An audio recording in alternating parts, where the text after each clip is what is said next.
Top had spent his entire adult life in a glass tower, sketching urban landscapes and color blocking city blocks in sleek design software. But under fluorescent lights and frequent group pings, his creative soul wilted. Deadlines stretched late. Inspiration dulled. One rainy Thursday, Top finally snapped. He slammed his laptop shut, filed a two-sentence resignation, and announced to no one in particular.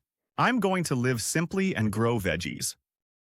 The very next week, Top stood at the edge of his newly rented plot of land, with the zeal of every city escapee before him. Armed with mood boards, hand-drawn garden layouts, and an entire Pinterest board devoted to rustic chic gardening, he started transforming acres of scraggly grass into an aesthetic masterpiece. On the first real morning, Top dressed the part. Oatmeal-colored overalls, a crisp white tee, and straw hat, all perfectly coordinated. He arranged neat rows of rainbow chard and purple kohlrabi, spacing each bed exactly 24 inches apart. Chalkboard signs sprouted at every row: radishes, for radiance, and let us grow together. He fit a GoPro to his chest and opened his story like a seasoned influencer. Old wooden crates were stacked for photo ops. A macrame hammock swung between two pecan trees, ready for golden hour, while twinkle lights hid in mason jars, waiting for dusk. Organic is my vibe, my friends. Fresh starts out here in the wild. Stay tuned as I plant the seeds of my best life. He added a wink for good measure. 10 minutes later, the field had other plans. The sun, in early June, baked the earth with an intensity Top had only admired through cafe windows. His hat wilted, sweat ran into his eyes, and all that linen charm clung to his skin. Then came the mosquitoes. City-bred and unaccustomed to actual bugs, Top swatted with choreographed panic. He dug his tiny trowel into the dirt, only to discover it was more clay than soil.